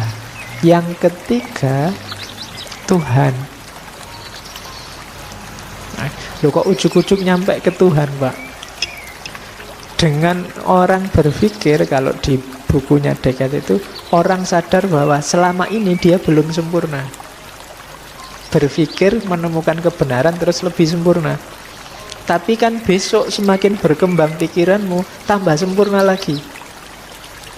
Tapi kan masih belum juga sempurna. Wong kita manusia terbatas, tapi kita merasa mentok. Besok nambah ilmu lagi, lebih sempurna lagi, terus gitu. Maka secara logis pasti ada puncaknya kesempurnaan itu. Nah, dari situ ketemulah gagasan tentang Tuhan. Jadi ringkesnya berarti apa? Paling tidak ada 3 kepastian. Aku yang berpikir, keluasan yang difikirkan, dan yang ketiga Tuhan sebagai puncaknya pemikiran dalam tanda petik. Jadi ada, kalau bahasanya, bahasa Latinnya res cogitan, rex extensa, dan God.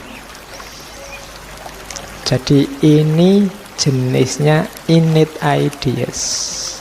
3 hal ini kalau di Descartes disebut substansi. Jadi ada 3 substansi: berpikir, keluasan, dan Tuhan. Kalau pakai istilah dunia, ada dunia pikiran, mind, ada dunia materi, dan ada dunia wilayah ketuhanan. Ini Kak, kalau ada yang tanya, loh materi memangnya ada Pak? Ada.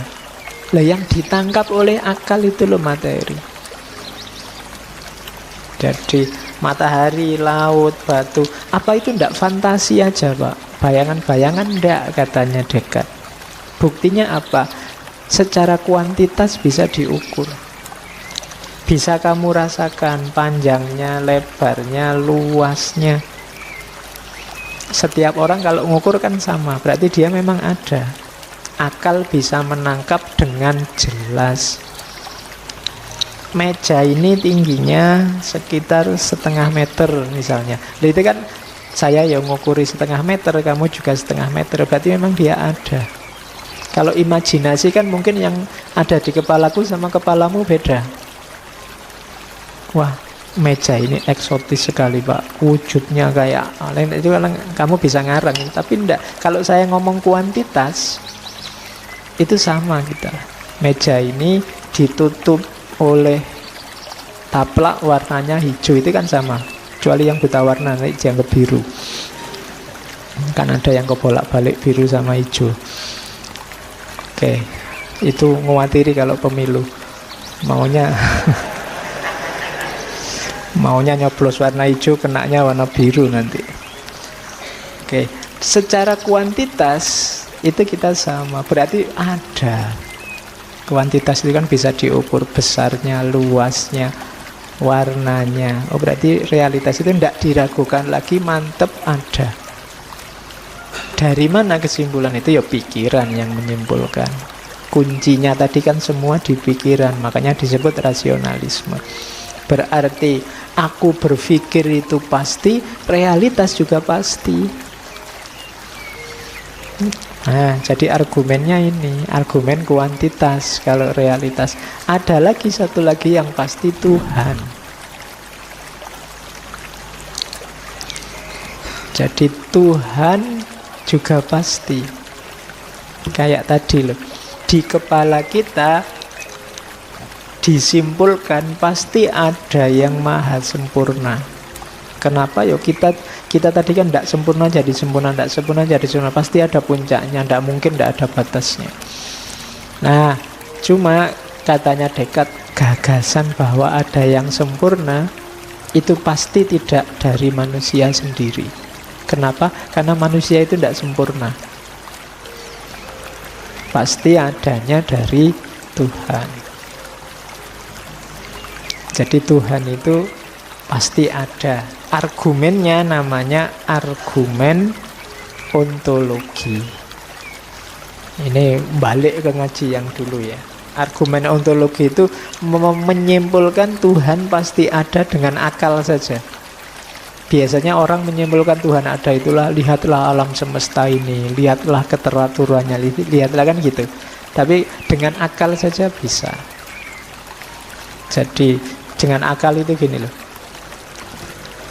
Tuhan itu kan maha, diasumsikan maha bijaksana, maha tahu, maha kuasa, pokoknya maha segalanya. Maha itu kan puncaknya. Nah, sesuatu tidak bisa disebut maha kalau dia tidak ada. Gitu loh. Kalau Tuhan itu kita simpulkan punya banyak sifat maha, berarti dia pasti ada. Kenapa? Wong dia maha kok. Masa maha ndak ada? Dia maha kuasa, tapi Tuhannya ndak ada, kan ndak mungkin. Kalau dia maha pasti ada. Kalau dia kamu sebut maha tahu, dia pasti ada. Kalau kita kan cuma sekedar tahu. Kalau Tuhan maha tahu.